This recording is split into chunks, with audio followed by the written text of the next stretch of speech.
So, మనకి next వచ్చిన comment ఏంటంటే, మనం 5 పీఎం లోపు ఎవరైతే కామెంట్స్ అడుగుతారో వాళ్ళ గురించి కంప్లీట్ డీటెయిల్స్ అయితే వీడియో చేస్తాను. వాళ్ళ క్వెషన్‌కి ఆన్సర్ నేను క్లియర్‌గా డీటెయిల్‌గా చెప్తానని చెప్పాను కదా! So, main first important question మిగతావన్నీ కూడా జస్ట్ కొన్ని ఫన్ క్వెషన్స్ లేకపోతే వాళ్ళ ఛానెల్‌కి సంబంధించి అట్లా అడిగారు. ఇదైతే అల్గారిథం అంటే ఏంటి అని డీటెయిల్డ్‌గా అడిగారనమాట. సో, అందరికీ అర్థమయ్యే భాషలో సింపుల్‌గా నేను ఒక పీడీఎఫ్ ప్రెజెంటేషన్ అయితే రెడీ చేశాను. దాని గురించి నేను మీకు క్లియర్‌గా ఎక్స్‌ప్లెయిన్ చేస్తాను. మీకు చాలా హెల్ప్ అవుతుంది ఇది.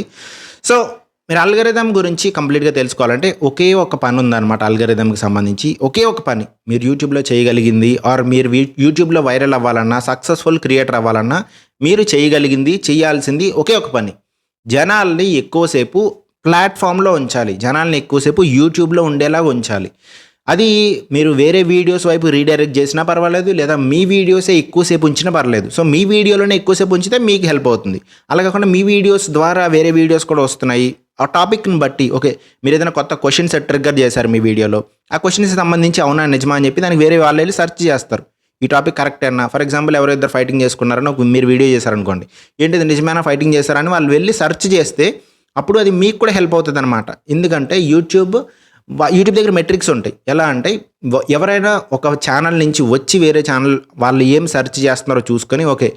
బేసిక్ ఏంటి ఫస్ట్ ఆ వీడియో రావడం వల్లే కదా మళ్ళీ వీళ్ళు వచ్చి సెర్చ్ చేసి వేరే ఛానల్లోకి వెళ్తున్నారు. అంటే ఆ ఛానల్లో కూడా ఆ వీడియోలో కూడా వాల్యూ ఉందని చెప్పనమాట. సో, మీరు జనాల్ని ప్లాట్‌ఫామ్‌లో ఎక్కువసేపు ఉంచాలి ఆర్ సింపుల్‌గా మీ వీడియోలో ఎక్కువసేపు ఉంచాలి. అది గుర్తుపెట్టుకోండి. ఫస్ట్ పాయింట్ మీ వీడియోలో ఎక్కువసేపు ఉంచండి. లేదా ఇదే ప్లాట్‌ఫామ్‌లో ఉండేలా ట్రై చేయండి. లేదా మీరు ఏదో ఒక వీడియో చేశారు వరస్ట్‌గా బోరింగ్‌గా ఉందనుకోండి. వెంటనే యూట్యూబ్ క్లోజ్ చేసేస్తారు కదా! నచ్చలేదు ఇదని చెప్పి స్వైప్ అన్నా చేస్తారు. లేకపోతే క్లోజ్ అన్నా చేసేస్తారు. అలా ఉంటే మీ వీడియో ఫెయిల్ అవుతుంది. మీ ఛానల్ కూడా ఫెయిల్ అవుతుందనమాట. సో, అల్గారిథం మెయిన్ డ్యూటీ అది. ఎవరైతే ఎంగేజింగ్ వీడియోలు చేస్తూ వ్యూవర్‌కి మంచి సాటిస్ఫాక్షన్ ఇస్తున్నారో, సాటిస్ఫాక్షన్ అంటే వాళ్ళు చూస్తూ కామెంట్ చేస్తూ ఎంగేజింగ్‌గా ఫీల్ అవ్వటం ఏదైతే ఉందో అది సాటిస్ఫాక్షన్ అనమాట. ఆ సాటిస్ఫాక్షన్ ఎవరైతే ఇవ్వగలుగుతున్నారో సో, వాళ్ళని ఎక్కువ ఎంకరేజ్ చేస్తుంది. అంతే simple algorithm. First point and last point కూడా అదే అనమాట. దాన్ని మనం ఎలా ఇంప్లిమెంట్ చేయాలని ఆలోచించడం మొదలుపెడితే ఎక్కువ డీటెయిల్స్ వస్తాయి. సో, డీటెయిల్స్ గురించి మనం క్లియర్‌గా మాట్లాడుకుందాము. 3 పార్ట్స్‌లో మనం ఎక్స్‌ప్లెయిన్ చేసుకోవడానికి అయితే ట్రై చేద్దాము. ఫస్ట్ పార్ట్ వచ్చేసి షార్ట్స్‌కి ఒకలా ఉంటుంది. లాంగ్ ఫార్మ్ వీడియోస్‌కి ఒకలా ఉంటుంది. అండ్ లైవ్ స్ట్రీమింగ్ కూడా డిఫరెంట్‌గా ఉంటదనమాట. ఈ అల్గారిథం అనేది డిఫరెంట్‌గా ప్లే చేస్తుంది. షార్ట్స్‌లో ఎప్పుడు కూడా ఇది ఫాస్ట్ డిస్కవరీ గేమ్ అనమాట. అంటే మీ వీడియో చాలా ఫాస్ట్‌గా ఎంత ఫాస్ట్‌గా అబ్జర్వబుల్‌గా బయటకొస్తే అంటే మీ వీడియో అనేది ఎంత బావుంది అని ఫస్ట్ ఆడియన్స్ చెప్తే అది బెస్ట్ అనమాట. 15-60 సెకండ్స్ వీడియో ఉంటుంది కదా! చిన్న వీడియోస్ మీరు మరీ 3 మినిట్స్ వీడియోస్ చేస్తే షార్ట్స్‌లో పెద్ద ఓన్లీ ఎడ్యుకేషనల్ ఛానల్స్‌కి హెల్ప్ అవుతుంది తప్ప రెగ్యులర్ ఛానల్స్‌కి అంత లెంత్ పెట్టినా కూడా వేస్ట్ అనమాట. మాక్సిమం 15-60 సెకండ్స్ మధ్యలో ఉండేలా చూసుకోండి. దానికన్నా తక్కువ వద్దు, దానికన్నా ఎక్కువ కూడా వద్దనమాట. 3 మినిట్స్ వరకు షార్ట్స్ పెట్టినా సరే మనకి 15 సెకండ్స్ దగ్గర పెట్టాలనుకుంటే 16, 18 దగ్గర పెట్టొచ్చు. లేదు మీరు 60 సెకండ్స్ వరకు వెళ్ళిపోతుంది నా వీడియో అనుకుంటే 40, 50 దగ్గర మధ్యలో పెట్టొచ్చు అనమాట. ఈ 2 కరెక్ట్ టైమింగ్స్ అనమాట వీడియోస్‌కి. సో, ఇక్కడ రిటెన్షన్ సిగ్నల్స్ అనేవి చాలా మ్యాటర్ అవుతాయి. రిటెన్షన్ సిగ్నల్స్ అంటే ఏంటి? మీ వీడియోని ఎక్కువసేపు చూస్తున్నారా లేదా అనేది రిటెన్షన్ అనమాట. స్వైప్ చేసేయకుండా ఎక్కువసేపు చూస్తే కనుక రిటెన్షన్ సిగ్నల్ అనమాట. షార్ట్స్ దాని మీద ప్లే అవుతాయి. And second long form videos వచ్చేటప్పటికి వాచ్ టైమ్ అనేది కింగ్ అనమాట. వాచ్ టైమ్ ఎంత బాగుంటే, సిటీఆర్ ఎంత బాగుంటే సో, మన ఆడియన్స్‌కి రిటెన్షన్ అనేది ఆబ్వియస్‌గా వాచ్ టైమ్ నుంచి వస్తది. వాచ్ టైమ్ ఎక్కువ ఉంటే గనుక రిటెన్షన్ ఎక్కువ ఉన్నట్టే కదా! ఎక్కువసేపు చూసారంటే వాచ్ టైమ్ కూడా ఎక్కువ ఉన్నట్టే లెక్క. సో, సిటీఆర్ అనేది ఈ ఆడియన్స్ రిటెన్షన్ అనేది 2 మ్యాటర్ అవుతాయన్నమాట. సో, ఇక్కడ షార్ట్స్‌లో లాగా ఈ వీడియో వెళ్ళి వాళ్ళంతట వాళ్ళే షార్ట్స్‌లో లాగా వీడియో అందరికి కనిపించడం అలా ఉండదనమాట. ఇక్కడ లాంగ్ వీడియోస్‌లో ఏంటంటే జనాలు వచ్చి మన థంబ్‌నెయిల్‌ని క్లిక్ చేయాలి. ఖచ్చితంగా ఇది నేను చూడాలని అనుకోవాలి కదా! సో, సిటీఆర్ మెయిన్ ఫ్యాక్టర్ అనమాట. థంబ్‌నెయిల్ బాగుండాలి. సిటీఆర్ అనేది థంబ్‌నెయిల్ ఒక్కటే కాదు. సిటీఆర్ అంటే క్లిక్ త్రూ రేట్. వాళ్ళు ఎప్పుడు క్లిక్ చేస్తారు? థంబ్‌నెయిల్ చూసి అవునా అని చెప్పి కింద టైటిల్ కూడా చదివి దాని తర్వాత క్లిక్ చేస్తారు. ఫాస్ట్‌గా అయిపోతుంది ఇది. వితిన్ ఫ్రాక్షన్ ఆఫ్ సెకండ్స్‌లో అయిపోతుందనమాట. సో, ఎప్పుడైనా సరే మీరు లాంగ్ ఫార్మ్ వీడియోస్‌ని ఫోకస్ చేసేటప్పుడు ఫస్ట్ మీరు కంటెంట్ కాకుండా ఫస్ట్ థంబ్‌నెయిల్ దగ్గర స్టార్ట్ చేయండి. థంబ్‌నెయిల్ ఎలా ఉండాలి? ఎలా ఉంటే ఇంట్రెస్టింగ్‌గా ఉంటుంది. దాని తర్వాత టైటిల్ ఎలా ఉండాలి? టైటిల్ ఎలా ఉంటే ఇంట్రెస్టింగ్‌గా ఉంటుంది. థంబ్‌నెయిల్ టైటిల్ క్లిక్ చేశారు. ఫైన్ బాగానే ఉంది. క్లిక్ చేశారు. క్లిక్ చేసిన తర్వాత ఫస్ట్ 30 సెకండ్స్ మీ లాంగ్ ఫార్మ్ వీడియోలో కరెక్ట్‌గా లేకపోతే వాళ్ళు చూడరు కదా! సో, 30 సెకండ్స్ కూడా సిటీఆర్‌లోకి వస్తదనమాట. వాళ్ళు వచ్చి వెంటనే 2-3 సెకండ్స్‌లో బయటికెళ్ళిపోతే అది సిటీఆర్‌లో క్యాలిక్యులేట్ కూడా అవ్వదు. సో, సిటీఆర్ అంటే thumbnail plus title plus first 30 seconds. ఇది నా లాజిక్. నేను చాలా సార్లు చెప్పాను. ఇది మీరు ఫిక్స్ చేయగలిగితే గనక మీకు లాంగ్ ఫామ్ వీడియోస్లో కూడా మంచి గ్రోత్ అనేది ఉంది. క్లియర్గా డిస్కస్ చేద్దాము. అండ్ లైవ్ స్ట్రీమ్ దగ్గరికి వచ్చేటప్పటికి ఇది ఇంటరాక్షన్ హబ్ అనమాట. మీరు ఎంత బాగా మాట్లాడుతున్నారు, లేకపోతే వాళ్ళు మళ్ళీ మళ్ళీ క్వశ్చన్స్ అడిగేలాగా ఏం చేస్తున్నారు మీ లైవ్లో అనేది మెయిన్ ఫ్యాక్టర్ అనమాట. ఆ యాక్టివిటీ ఉంటే కనుక, చాట్ యాక్టివిటీ ముందుకు తీసుకెళ్తూ ఉంటే కనుక ఎక్కువసేపు ఒక లైవ్లోకి వచ్చిన పర్సన్ని మీరు ఎక్కువసేపు హోల్డ్ చేయగలిగితే, వాళ్ళని అక్కడ ఉంచి వాళ్ళని క్వశ్చన్స్ అడగగలిగితే అప్పుడు ఇంకా ఎక్కువ మంది చూపిస్తుంది. అలా 3 పార్ట్స్లో ఉంటుంది అనమాట. మనకి షార్ట్స్ అవ్వచ్చు, లాంగ్ ఫామ్ వీడియోస్ అవ్వచ్చు, లైవ్ స్ట్రీమ్స్ అవ్వచ్చు. సో షార్ట్స్ అల్గరిథం గురించి నేను ఎక్స్ప్లెయిన్ చేసినట్టే యూట్యూబ్ ఫస్ట్ మీ వీడియోని కొంతమంది షార్ట్స్ ఆడియన్స్కి, అంటే కొంతమంది షార్ట్స్ చూసే స్మాల్ సెట్ ఆఫ్ ఆడియన్స్ చూపిస్తుంది. అంటే ఒక 5,000 మందికో లేకపోతే 10,000 మందికో చూపిస్తుంది అనమాట. మీ ఛానల్ని బట్టి, మీ ఛానల్ స్లోగా గ్రో అవుతుంటే కనుక 5,000, 10,000 అనేది నామినల్ అనమాట. సో ఈ 10,000 మందిలో ఒక 1000 మంది అయినా మీ వీడియోని చూస్తే కనుక స్వైప్ చేసేయకుండా నెక్స్ట్ ఇంకొంచెం ముందుకు తీసుకెళ్తుంది. అందుకే చాలామంది వీడియోస్ షార్ట్స్ 1000 దగ్గర ఆగిపోతుంటాయి అనమాట. సో ఆ బేసిక్ సెట్ అనేది ఒక 10,000 దగ్గర ఉంటుంది అనమాట. 10,000లో 1000 చూస్తే పెద్ద ఇంట్రెస్ట్ లేనట్టు కదా. అట్లీస్ట్ ఒక 2,000 మంది చూస్తే ఓకే బాగానే ఉంది అన్నట్టు ఉంటుంది అనమాట. కరెక్ట్గా ఫస్ట్ సడన్గా 10,000 మందికి ఎవరు, ఫస్ట్ ఒక 5,000 మందికి, 6,000 మందికి అలా ఇంక్రీజ్ అవుతున్న కొద్దీ ఈ నెంబర్ కూడా ఇంక్రీజ్ అవుతుంది అనుకోండి. స్వైప్ చేయకుండా చూసే వాళ్ళ నెంబర్ ఎక్కువ పెరుగుతూ ఉంటే కనుక మన వీడియోని అయితే ఎక్కువ చూస్తారు. అండ్ యూట్యూబ్ కూడా ముందుకు తీసుకెళ్తుంది. స్వైప్ అవే రేట్ మీద డిపెండ్ అయి ఉంటుంది అనమాట. స్వైప్ చేయకూడదు, గుర్తుపెట్టుకోండి. సో స్వైప్ చేయకూడదు అంటే first second rule, first second hook అనేది ఉంటుంది అనమాట.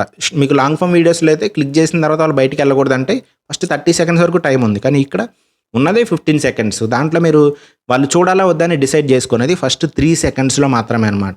సో మంచి విజువల్ హుక్ అవ్వచ్చు, లేకపోతే ఆడియో హుక్ అవ్వచ్చు ఉంటే కనుక వాళ్ళు ఆగుతారు. ఆగిన తర్వాత మీ వీడియో మీద రిటెన్షన్ బట్టి మీ వీడియో ముందుకెళ్తుంది అనమాట. ఫస్ట్ వాళ్ళని ఆపేలా చేయగలగాలి. షార్ట్స్లో లాజిక్ ఎప్పుడు కూడా మీరు వాళ్ళని ఆపగలగాలి. ఫస్ట్ ఒక ఇంట్రెస్టింగ్ క్వశ్చన్, ఇంట్రెస్టింగ్ విజువల్లో రావాలన్నమాట. అది గుర్తుపెట్టుకోండి. ఫస్ట్ 3 సెకండ్స్ అనేది చాలా ఇంపార్టెంట్. సో దీన్ని ఫస్ట్ సెకండ్ హుక్ అని కూడా అంటారు, లేదా 3 సెకండ్ రూల్ అని కూడా అంటారు. సో అది ఇంపార్టెంట్. దాని తర్వాత మీరు రిటెన్షన్ కూడా చూసుకోవాలి. రిటెన్షన్ అంటే ఏంటంటే ఫాస్ట్గా అయిపోతూ ఉండాలన్నమాట. మీరు ఏం చెప్పాలనుకుంటున్నారో స్లోగా కాకుండా ఫాస్ట్గా మీరు ఎక్స్ప్లెయిన్ చేసుకుంటూ కట్స్ ఉపయోగించి, స్పీడ్ ఉపయోగించి, స్పేసెస్ లేకుండా క్లియర్గా చెప్పగలిగితే సో అప్పుడు జనాలు వాళ్ళు ఏంటిది వీడియో అని ఆ వీడియో కంప్లీట్ చేసే లోపలే వాళ్ళకి బోర్ కొట్టడం అనేది ఉండదన్నమాట. సో మీ వీడియోని చూస్తారు. ఇంకా ఇంట్రెస్ట్ ఉంటే కనుక మళ్ళీ ఇంకొకసారి ప్లే చేయడానికి కూడా స్కోప్ ఉంటుంది అనమాట. అంత ఫాస్ట్గా మీరు ఎక్స్ప్లెయిన్ చేసుకుంటూ వెళ్ళాలి. ఫాస్ట్గా చేసుకుంటూ వెళ్ళాలంటే నార్మల్గా ఏదో ఒకటి మాట్లాడేసి దాన్ని 2x 3x పెట్టమని కాదు. మీరు వాళ్ళకి వాల్యూ ఇవ్వాలి. ఎవ్రీ హాఫ్ సెకండ్లో వాల్యూ ఇవ్వాలన్నమాట వీడియోలో. ఫాస్ట్గా మాట్లాడడం అవ్వచ్చు, ఫాస్ట్ కట్స్ అవ్వచ్చు. అవి ప్లాన్ చేస్తే కనుక మీకు హెల్ప్ అవుతుంది. సో ఆ రిటెన్షన్ ఉంటే కనుక అల్గరిథం ఖచ్చితంగా ముందుకు తీసుకెళ్తాయి. సో ఫస్ట్ వాళ్ళని ఆపాలి, దాని తర్వాత వాళ్ళని చూడగలిగేలా చేయాలి. ఈ రెండు కూడా మనకి షార్ట్స్లో చాలా ఇంపార్టెంట్. సో ఇది ఎడిటింగ్ చాలా పెద్ద పిక్చర్ ప్లే చేస్తుంది అనమాట షార్ట్స్లో, లాంగ్ ఫామ్ వీడియోస్ కన్నా కూడా. సో మెయిన్ షార్ట్స్ అల్గరిథం అయితే మీకు క్లియర్గా అర్థమైందని అనుకుంటున్నాను. నేను చెప్పినట్టుగా మీరు ఫాస్ట్గా చేయగలిగితే కనుక రీవాచ్ వాల్యూ, అంటే మళ్ళీ చూడాలని అనిపిస్తుందా, కామెడీ జనరేట్ అయిందా, అది ఉంటే కనుక ఖచ్చితంగా మీకు గ్రోత్ ఉంటుంది.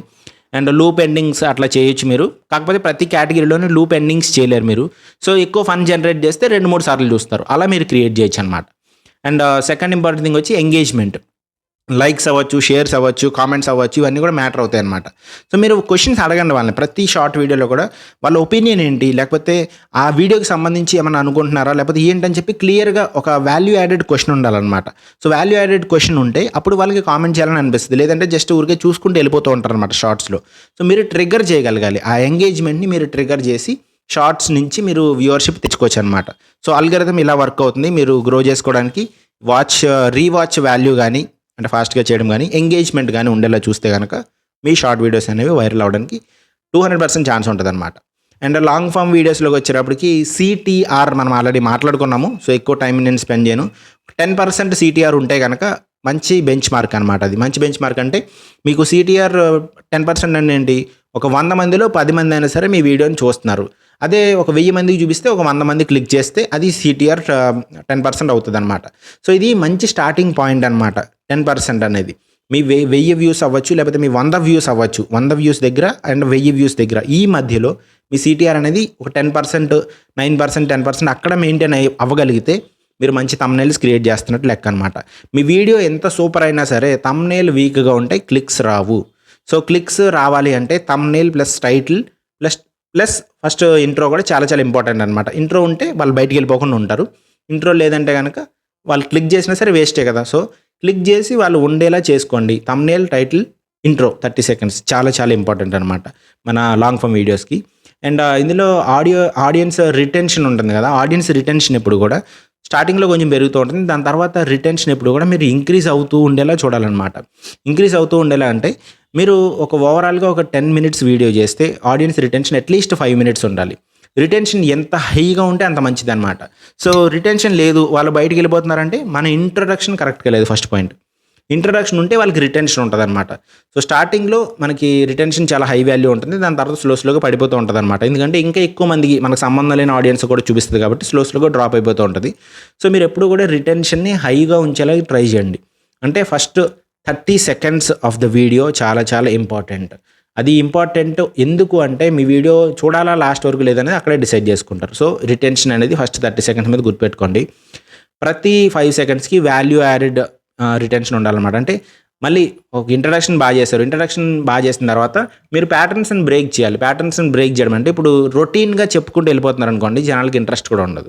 సో, అక్కడ జూమ్ ఎఫెక్ట్స్ అవ్వచ్చు, ఏదైనా మీమ్స్, చిన్న బీ రోల్స్ ఇట్లాంటివి పెట్టడం వల్ల ఎంగేజ్‌మెంట్ పెరుగుతదనమాట. సో, ఓకే చూస్తున్నాము మనకి బోర్ కొట్టేస్తుంది అన్న ఫీలింగ్ వచ్చే లోపలే మన విజువల్ చేంజ్ గానీ, లేకపోతే ఈ జూమ్ ఎఫెక్ట్స్ గానీ ఇట్లాంటివి మనం చేస్తే గనక గ్యారంటీగా హెల్ప్ అవుతదనమాట. ఇది మనం ప్రతి 10 సెకండ్స్‌కి ఒక చేంజ్ ఉండేలాగా పెట్టుకుంటే మన వీడియోస్ ఇంట్రెస్టింగ్‌గా ఉంటాయి. లాస్ట్ వరకు చూస్తారు. ఫస్ట్ 30 సెకండ్స్ బా పెట్టారు. చూద్దామని ఫిక్స్ అయ్యారు వాళ్ళు. దాని తర్వాత కూడా వాళ్ళకి బోర్ కొట్టకూడదు కదా! సో, ఎవ్రీ 10 సెకండ్స్‌కి అలాగా కొంచెం జూమ్ కట్స్ లేకపోతే మీమ్స్, బీ రోల్స్ ఇట్లాంటివి ప్లాన్ చేయండి. అండ్ సెషన్ టైమ్ అనమాట. సెషన్ టైమ్ అంటే మీరు యూట్యూబ్‌లో ఒక వీడియో క్రియేట్ చేస్తే దానికి సంబంధించి లాస్ట్‌లో ఓకే నెక్స్ట్ వీడియో కూడా ఇలా ఉంది నాది అది కూడా చూడండి అని చెప్పి చెప్పగలగాలి. కనెక్షన్ ఉండాలనమాట. కనెక్షన్ ఉంటే యూట్యూబ్ వీడియో చూసిన వాళ్ళు, మీ ఫస్ట్ వీడియో చూసిన వాళ్ళు సెకండ్ వీడియో చూడడానికి కూడా ఛాన్స్ ఉంటుంది. మీరు ఎప్పుడైతే ఒక వీడియో నుంచి మళ్ళీ ఇంకొక వీడియోకి మీ ఛానల్‌లోనే రీడైరెక్ట్ చేసుకోగలుగుతారో అది ప్లేలిస్ట్‌ల నుంచి అవ్వచ్చు, కోర్సెస్ ద్వారా అవ్వచ్చు, లేకపోతే కొత్తగా సిరీస్ అని వచ్చింది వాటి నుంచి ద్వారా అవ్వచ్చు.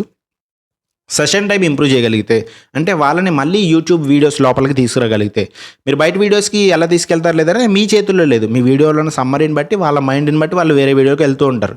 బట్ ఛాన్స్ ఉంది మీ వీడియో చూస్తున్నారంటే మళ్ళీ మీ వీడియో లోపలికి వేరే వీడియో లోపలికి మీ ఛానల్లో ఉన్న వేరే వీడియో లోపలికి తీసుకొచ్చి ఛాన్స్ మీ చేతుల్లోనే ఉంటుందన్నమాట. సో, అది సెషన్ టైం అంటే నేను దాని గురించి క్లియర్గా ఎక్స్ప్లెయిన్ చేశాను. సపరేట్ వీడియోలో చేశాను. బట్ సెషన్ టైం అంటే జనాల్ని ప్లాట్ఫామ్లో ఉంచాలి. either మీ ఛానల్లోనే ఉంచాలి లేదా వేరే ఛానల్లోనైనా రీడైరెక్ట్ చేయగలగాలి.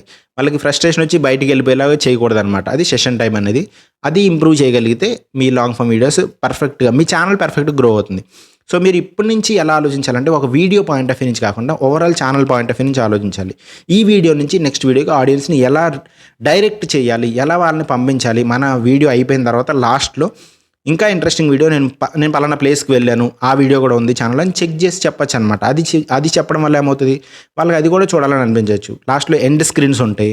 వాటిని యూజ్ చేసుకోవచ్చు. లేకపోతే ఎండ్ కార్డ్స్ ఉంటాయి. కార్డ్స్ మీరు యాడ్ చేయొచ్చు కదా వీడియోలో. ఆ కార్డ్స్ ఉంటాయి. వాటిని యూజ్ చేసుకోవచ్చు. సో, మీరు వాల్యూ ఇస్తే ప్లాట్‌ఫామ్‌లో వాళ్ళు ఉంటారనమాట. వాళ్ళకి ఒక రీజన్ ఉండాలి. వాళ్ళు వీడియో చూడాలంటే వాళ్ళకి ఒక ఎంగేజ్‌మెంట్ గానీ లేకపోతే ఒక ఎంటర్‌టైన్‌మెంట్ గానీ ఉంటేనే చెక్ చేస్తారనమాట. సో, అది చాలా ఇంపార్టెంట్ పాయింట్. వాల్యూ ఇస్తూ ఉంటే వాళ్ళు ఖచ్చితంగా చూస్తారు. మీరు జూమ్ ఎఫెక్ట్స్ అవి యూజ్ చేసినా చేయకపోయినా ఒక మంచి వాల్యుబుల్ కంటెంట్ ఉంటే వాళ్ళే చూస్తారనమాట. సో, ఇవి మీరు మెయింటైన్ చేయగలిగితే లాంగ్ ఫామ్ వీడియోస్‌లో మిమ్మల్ని కొట్టగలిగిన వాళ్ళు ఎవరు లేరనమాట. అండ్ నెక్స్ట్ వచ్చేసి లైవ్ స్ట్రీమ్ గురించి కూడా మనం మాట్లాడుకుందాము. సో, లైవ్ స్ట్రీమ్ ఏంటంటే కాంకరెంట్ వ్యూవర్స్ వస్తారనమాట. కాంకరెంట్ వ్యూవర్స్ అంటే ఏంటి? ఒకేసారి ఎక్కువ మంది జనాలు వస్తూ ఉంటారు. సో, ఒకేసారి ఎంతమంది చూస్తున్నారు, ఎంతమంది ఎంగేజ్ అయ్యి ఉన్నారు మన వీడియోకి, ఎంతమంది చాట్ చేస్తున్నారు అనే దాన్ని బట్టి ఇంకా ఎక్కువ మందికి తీసుకెళ్ళడానికి ఛాన్స్ ఉంటుందన్నమాట. మీ వీడియోకి ఫస్ట్‌లో ఒక 10 మంది వచ్చారనుకోండి. ఆ 10 మందిని మీరు ఎంటర్‌టైన్ చేస్తూ ఓకే వాళ్ళతో మాట్లాడుతూ వాళ్ళు ఎక్కువ కామెంట్లు చేయగలిగేలాగా వాళ్ళతో మీరు ఎంగేజ్ చేస్తే 10 మందిలో ఎవరు వెళ్ళిపోకూడదనమాట. వాళ్ళని మీరు మాట్లాడుతూ ఉండాలి. పలానా ఎవరో హరీష్ వచ్చారు. హరీష్ ఎక్కడి నుంచి వచ్చారు, ఏం చేస్తున్నారు అండ్ మీ వీడియోస్ ఏంటి, అట్లా మీ టాపిక్ని బట్టి మీరు మాట్లాడుకుంటూ వెళ్ళొచ్చు కదా. అదే ఒక గేమ్ స్ట్రీమింగ్ అయితే వాళ్ళ గేమ్స్ ఏంటి అట్లా మాట్లాడచ్చు. సో, అవన్నీ కూడా మీరు డిస్కషన్ చేస్తూ మీ లైవ్‌లో ఏంటంటే వాళ్ళని ఎక్కువసేపు ఉండగలిగేలా చేయాలి. చాలామంది కొంచెం షార్ట్ కట్స్ అవి వాడుతున్నారు. షార్ట్ కట్స్ ఏంటంటే ఒక పజిల్ పెట్టేయడము, లేకపోతే ఒక క్యాలిక్యులేషన్ లాంటిది పెట్టడము. వాళ్ళు ఎక్కువసేపు చూస్తారు కదా. ఒక పర్సన్ వచ్చాడంటే దానికి ఆన్సర్ చేయాలంటే ఏంటా అని ఆలోచిస్తూ ఉండేలోపు ఒక 10-15 సెకండ్స్ అయిపోతుంది. సో, అంతసేపు ఉన్నారు కాబట్టి యూట్యూబ్ ఏమనుకుంటుంది, ఓకే చూస్తున్నారు కదా ఇంకా ఎక్కువ మందికి చూపిద్దాం అనుకుంటుంది. సో, అల్గారిథం కరెక్ట్‌గా పనిచేస్తుంది కానీ మనమే అందులో ఒక లూప్ హోల్‌ని తీసుకొని చేస్తున్నాం అనమాట. సో, అది ఎప్పటికైనా సరే దొరికిపోతాము. అలా చేయకండి. దాన్నే మీరు ప్రాసెస్ కింద ఇంప్లిమెంట్ చేయండి. దాన్నే మీరు రియల్‌గా మీరు ఉన్నప్పుడు ఎలా చేస్తారో అలా ఇంప్లిమెంట్ చేయండి. అంటే మీరున్నప్పుడు వాళ్ళతో మాట్లాడడం, వాళ్ళని ఎక్కువసేపు లైవ్‌లో ఉంచడం చేయండి. గ్యారంటీగా మీ లైవ్ స్ట్రీమ్ కూడా ఖచ్చితంగా సక్సెస్ అవుతుందన్నమాట. సో, ఇక్కడ అల్గారిథంలో చాలా మిత్స్ ఉంటాయి. చాలామంది ఇట్లా అనుకుంటూ ఉంటారనమాట. ఒక సేమ్ వైఫై నుంచి చూస్తే ఏమైనా పడిపోతుందేమో రీచ్ అనుకుంటుంటారు. దానికి ఎటువంటి సంబంధం లేదనమాట. ఎందుకంటే నన్ను అడిగిన వాటిలో అల్గోరిథం గురించి అడిగిన వాటిలో క్వశ్చన్స్ ఇవి. షాడో బ్యాన్ అయిపోయిందేమో ఛానల్ అనుకుంటూ ఉంటారు. షాడో బ్యాన్ అనేది ఉండదు జనరల్‌గా. షాడో బ్యాన్ అనే పదం లేదనమాట యూట్యూబ్‌లో. మీకు ఆడియన్స్‌కి కనెక్షన్ మిస్ అయింది. మీరు ఏదో ర్యాండమ్ వీడియోలు పెట్టారు, మిక్స్డ్ కంటెంట్ పెట్టారు. అట్లాంటివి పెట్టడం వల్ల మీకు రీచ్ తగ్గిపోయింది అంతే. సో దాన్ని మీరు మళ్ళీ కరెక్షన్ చేసుకోవాలి. క్వాలిటీ కంటెంట్ ఇవ్వడం వల్ల మళ్ళీ ఫిక్స్ అవుతుందనమాట అది. అండ్ చాలామంది అల్గోరిథం ఎక్స్‌పెన్సివ్ కెమెరా ఉంటేనే, ఐఫోన్ ఉంటేనే హెల్ప్ చేస్తదేమో అట్లా అనుకుంటుంటారు. సో అల్గోరిథం ఇట్లా ఎక్స్‌పెన్సివ్ కెమెరా ఉంటేనో లేకపోతే ఒక హైఫై ఎక్విప్‌మెంట్ ఉన్న వాళ్ళని సపోర్ట్ చేస్తామని చెప్పి చాలామంది అనుకుంటూ ఉంటారనమాట. సో అలాంటిది కూడా ఏం లేదు. సో నార్మల్ ఫోన్ అయినా సరే మంచి ఎడిటింగ్ చేసుకుంటూ, మంచి ఐడియా ఉంటే గనక మీరు చేసుకుంటూ వెళ్ళిపోవచ్చు. మీ ఎక్స్‌పెన్సివ్ కెమెరా తోటి లేకపోతే పెద్ద సెటప్ తోటి సంబంధం లేదనమాట. అల్గోరిథంకి వాటి డీటెయిల్స్ కూడా తెలీదు. అల్గోరిథం ఎప్పుడు చూసేది వ్యూవర్ సాటిస్ఫాక్షన్. వ్యూవర్ సాటిస్ఫై అయ్యి మిమ్మల్ని ఆడియన్స్‌ని ఈ యూట్యూబ్ ప్లాట్‌ఫామ్‌లో ఉంచగలుగుతున్నాడా లేదా? అది సింపుల్ అనమాట. సో సింపుల్, నేను ఇక్కడ ఆల్రెడీ ఎక్స్‌ప్లెయిన్ చేశాను. అల్గోరిథంని ఇంప్రెస్ చేయాలని ట్రై చేయకండి. ఆడియన్స్‌ని ఇంప్రెస్ చేయాలని ట్రై చేయండి. ఆడియన్స్ మీకు కనెక్ట్ అయితే కనుక అది షార్ట్స్ అవ్వచ్చు, లాంగ్ ఫామ్ వీడియోస్ అవ్వచ్చు, లైవ్స్ అవ్వచ్చు. గ్యారంటీగా మీ ఛానల్ అయితే గ్రో అవుతుందనమాట. సో మీకు క్లియర్ అయిందని అనుకుంటున్నాను. అది అల్గోరిథం. అండ్ ఎంగేజింగ్ కంటెంట్ ఉంటే చాలు అనేది నా మెయిన్ పాయింట్ అనమాట. దీని మీద ఇంకేమన్నా క్వశ్చన్స్ ఉంటే మీరు కింద కామెంట్ సెక్షన్లో మెన్షన్ చేయొచ్చు. నేను ఆల్రెడీ నాకు ఎవరైతే కామెంట్ చేస్తారో వాళ్ళందరికీ వీడియోస్ చేస్తున్నాననే సిరీస్ ఉంది కదా, సిరీస్లో ఇది ఒక వీడియో అనమాట. వైరల్ బీస్ట్ ఛానల్ నుంచి. కీప్ గ్రోయింగ్, అందరం కలిసి గ్రో అవుదాం. ఇది అల్గోరిథం గురించి. ఇంకా ఏమైనా డీటెయిల్డ్గా వీడియో కావాలి, ఎగ్జాంపుల్స్తో కావాలి మాకు వీడియో అంటే చెప్పండి, దాని గురించి మనం క్లియర్గా మాట్లాడదాము. So stay tune to Vikas Telugu tech. అందరం కలిసి గ్రో అవుదాం. Keep supporting Vikas Telugu tech. Like చేయండి, హైప్ చేయండి, కామెంట్ చేయండి, షేర్ చేయండి. అండ్ మీ వీడియోస్ కూడా ఖచ్చితంగా సక్సెస్ఫుల్ అవ్వాలని మనస్ఫూర్తిగా కోరుకుంటున్నాను. అందరం కలిసి గ్రో అవుదాం అనేది మన ఎజెండా అనమాట. So Vikas Telugu tech signing off.